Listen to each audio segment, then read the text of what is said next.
Assalamualaikum warahmatullahi wabarakatuh. Selamat siang Bu, perkenalkan nama saya Nanti. Saya dari kelas 61 Pendidikan Biologi dengan NIM 1884205001 Fakultas Ilmu Pendidikan Universitas Lancang Kuning. Baiklah, di sini saya akan menjelaskan materi kuliah ekologi tumbuhan tentang prinsip-prinsip ekologi tumbuhan pada konsep ekosistem. Nah, sebelum saya melanjutkan materi tentang ekosistem lebih rinci, alangkah baiknya terlebih dahulu kita memahami apa itu arti dari ekosistem. Jadi, menurut Sumarwoto, ekosistem adalah suatu sistem ekologi yang terbentuk oleh hubungan timbal balik antara makhluk hidup dan lingkungannya. Nah, dan untuk poin berikutnya itu adalah komponen dari ekosistem. Nah, berdasarkan dari segi struktur, komponen ekosistem itu dibagi menjadi dua, di mana untuk komponen pertama itulah komponen biotik, di mana komponen biotik ini mencangkup ke dalam komponen makhluk hidup seperti misalnya nih pada manusia, tumbuhan, dan hewan. Nah, untuk komponen yang kedua itulah komponen abiotik, di mana komponen abiotik itu mencangkup komponen benda mati, contohnya itu kayak air, udara, dan mikroba.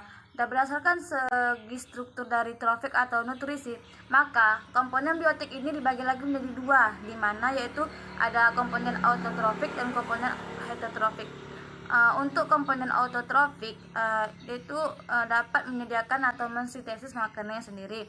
Nah, sedangkan untuk komponen heterotrofik itu kebalikan lagi dari komponen autotrofik, di mana pada komponen heterotrofik ini dia tidak dapat menyediakan atau mensintesis makanannya secara sendiri.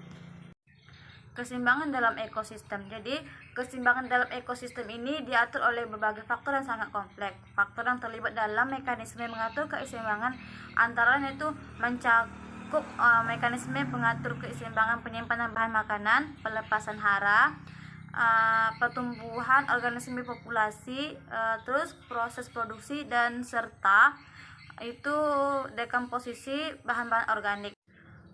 Poin berikutnya itu ada habitat RLO. Nah, di dalam habitat, makhluk hidup itu mempunyai cara tertentu untuk hidup. Misalnya nih pada burung. Nah, misalnya burung yang hidup di sawah, ada yang makan serangga, ada yang makan buah padi, ada yang makan katak, bahkan ada juga yang makan ikan. Nah, dari cara hidup organisme tersebut seperti itulah yang disebut dengan RLO. Jadi poin berikutnya itu ada energi dalam ekosistem. Nah, jadi energi yang dimiliki oleh setiap organisme hidup adalah energi kimia, di mana energi kimia ini diperoleh dari makanannya, bisa berupa protein, karbohidrat, lemak, dan lain sebagainya. Nah, jadi berikutnya itu ada hukum termodinamika. Nah, jadi untuk hukum termodinamika ini terbagi menjadi dua, di mana ada hukum termodinamika 1 dan hukum termodinamika 2. Sedangkan untuk hukum termodinamika 1 berbunyi bahwa energi dapat diubah dari energi satu ke energi lainnya, tetapi tidak pernah dapat diciptakan atau dimusnahkan. Sedangkan untuk termodinamika 2 berbunyi bahwa setiap terjadi perubahan bentuk energi pasti terjadi degradasi dari bentuk energi terpusat ke bentuk energi yang terpancar. Nah, dalam proses transformasi energi selalu melepaskan panas dalam bentuk energi yang tidak dapat digunakan. Nah, berikutnya itu ada rantai makanan, di mana pada prinsipnya itu rantai makanan itu dapat dibedakan ke dalam 3 kelompok. Nah, itu yang pertama ada rantai pemangsa, rantai parasit, dan ketiga itu rantai saprofit. Selanjutnya ada tingkat trofik, di mana dalam ekosistem alam dikenal adanya tingkat trofik suatu kelompok organisme. Nah, tingkat trofik itu menunjukkan urutan organisme dalam rantai makanan pada suatu ekosistem. Jadi, tingkat trofik ini terbagi ke dalam 5 kelompok, di mana pada tingkat trofik 1 sampai tingkat trofik 5.